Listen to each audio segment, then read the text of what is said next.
निर्वाणरूपं विभुं व्यापकं ब्रह्मवेदस्वरूपम् निजं निर्गुणं निर्विकल्पं निरीहं चिदाकाशमाकाशवासं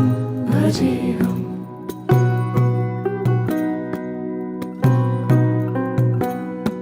निराकारमोङ्कारमूलं तुरीयं गिराज्ञानगोतीतमीशं गिरीशम् करालं महाकालकालं कृपालं गुणागारसंसारपारं नतोऽहम्।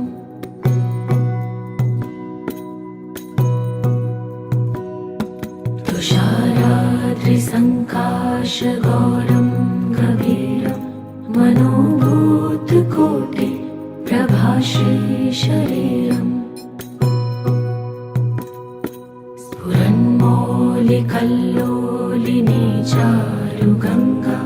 लसत्तालबालेन्दुकण्ठे भुजङ्गा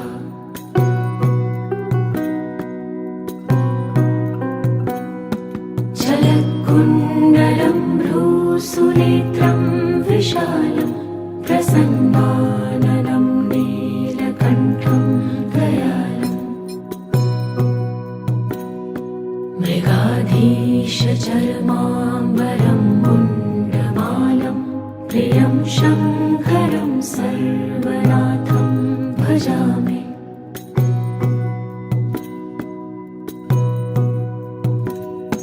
प्रचण्डं प्रकृष्टं प्रगल्भं परेशम् अखण्डम् अजं भानुकोटिप्रकाशम् त्रयः शूलनिर्मूलनं शूलबाणं भजेऽहं भवानी पतिं भावगम्यम्।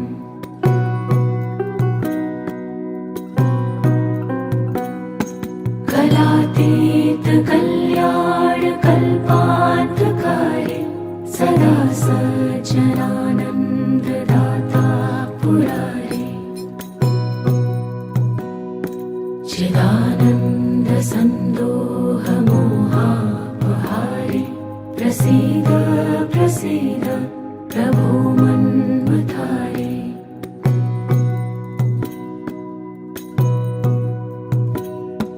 न यावत् उमानाथपादारविन्दं भजन्ति ह लोके परिवानराणाम् न तावत् सुखं शान्तिसन्तापनाशं प्रसीद प्रभो सर्वभूताधिवासम्।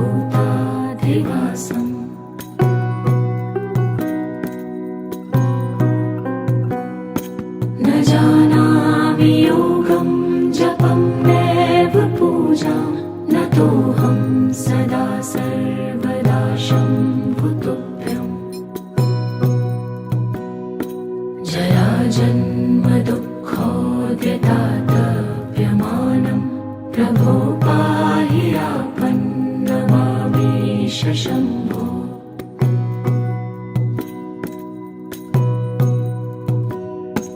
नमामीशमीशाननिर्वाणरूपं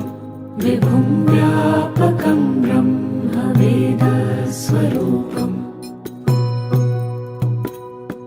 निजं निर्गुणं निर्विकल्पं निरीहं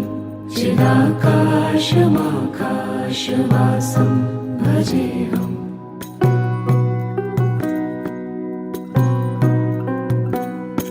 निराकारमोङ्कारमूलं तुरीयं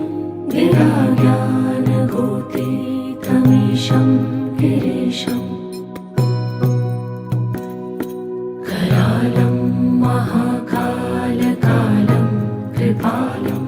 गुणागारसंसारपारं नतोऽहम्।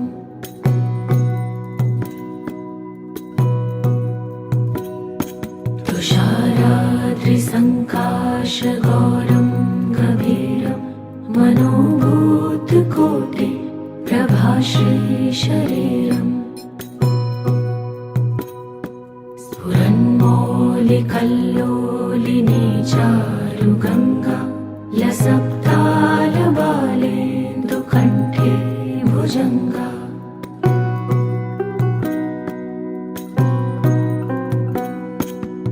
जलत्कुण्डलं भ्रूसुनेत्रं विशालं प्रसन्नाननं नीलकण्ठं दयालम्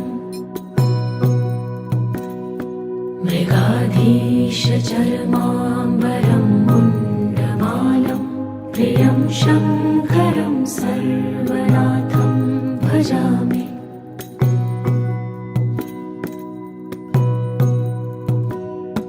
प्रचण्डं प्रकृष्टं प्रगल्भं परेशम् अखण्डम् अजं भानुकोटिप्रकाशम् त्रयः शूलनिर्मूलनं शूलबाणं भजेऽहं भवानी पतिं भावगम्यम्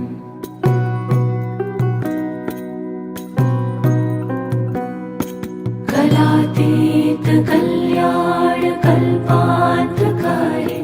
सदा सज्जनानन्ददाता पुरारी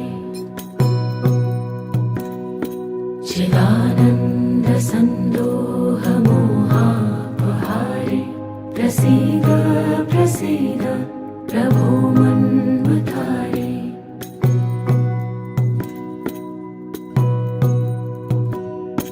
न यावत् उमानाथपादारविन्दं भजन्ति ह लोके परिवानराणाम् न तावत् सुखं शान्तिसन्तापनाशं प्रसीद प्रभो सर्वभूताधिवासम्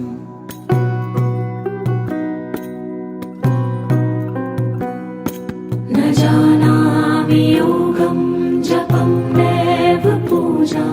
नतोऽहं सदा सर्वदा शम्भुतुभ्यम्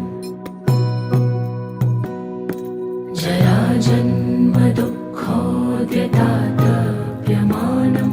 प्रभो पाहि आपन्नमामीश शम्भो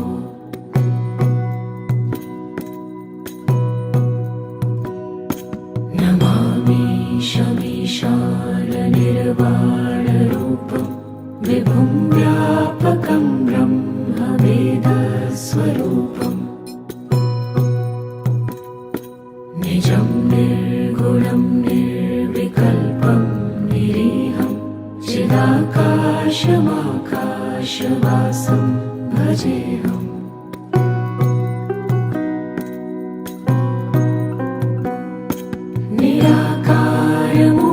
निराकारमोङ्कारमूलं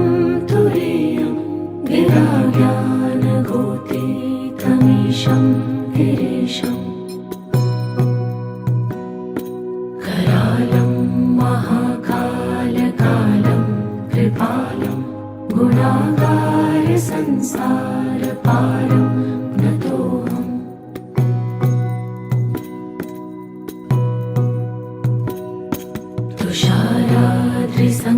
तुषाराद्रिसङ्काशगौरं गभीरं मनोभूतकोटि प्रभाश्रीशरीरम् स्फुरन्मौलिकल्लोलिनी चारुगङ्गा लसत्तालबालेन्दुकण्ठे भुजङ्गा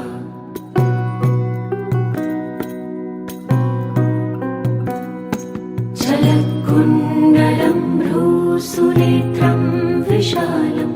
प्रसन्नाननं नीलकण्ठं दयालम्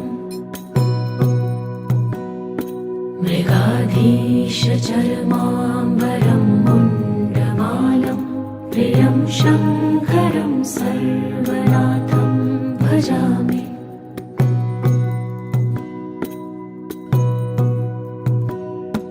प्रचण्डं प्रकृष्टं प्रगल्भं परेशम् अखण्डं अजं भानुकोटिप्रकाशम् त्रयः शूलनिर्मूलनं शूलपाणिं भजेऽहं भवानी पतिं भावगम्यम्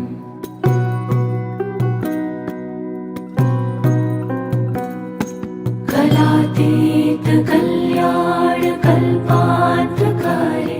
सदा सज्जनानन्ददाता पुरारी चिदानन्द सन्दोह मोहापहारि प्रसीद प्रसीद प्रभो मन्मथारि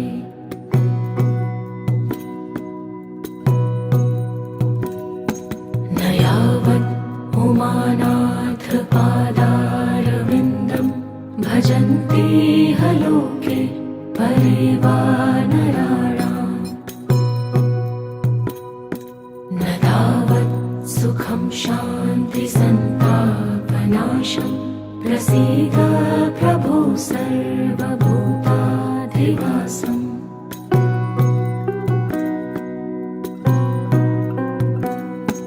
न जानामि योगं जपं नैव पूजां नतोऽहं सदा सर्वदा शम्भुतुभ्यम् जराजन्म दुःखोद्यतातप्यमानं प्रभो पाहि आपन्नमामीश शम्भो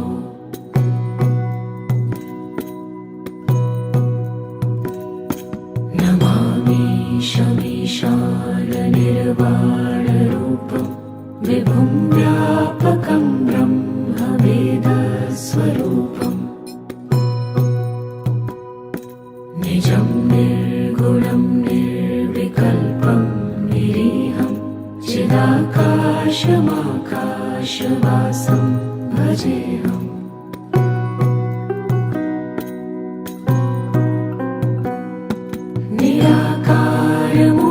निराकारमोङ्कारमूलं तुरीयं गिराज्ञानगोतीतमीशं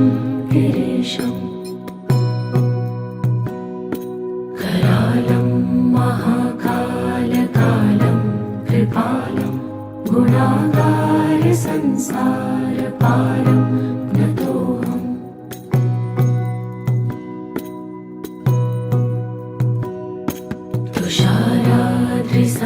तुषाराद्रिसङ्काशगौरं गभीरं मनोभूतकोटि प्रभाश्रीशरीरम्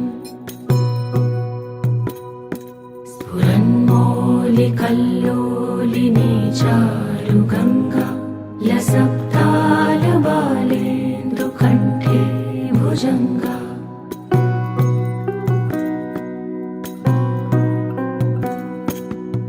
जलत्कुण्डलं भ्रूसुनेत्रं विशालं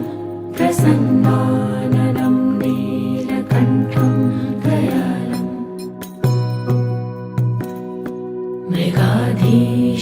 मृगाधीशचर्माम्बरं मुण्डमालं प्रियं शङ्करं सर्वनाथं भजामि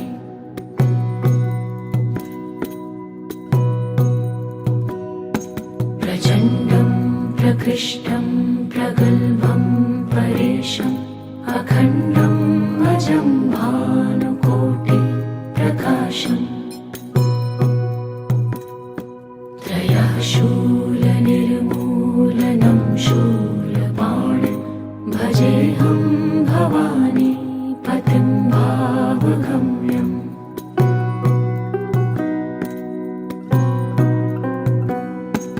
कलातीत कल्याण कल्पान्तकारि सदा सज्जनानन्ददाता पुरारी चिदानन्द सन्दोह मोहापहारि प्रसीद प्रसीद प्रभो मन्मथारि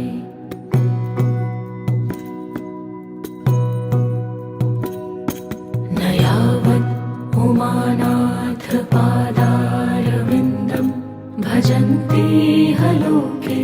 परिवानराणाम्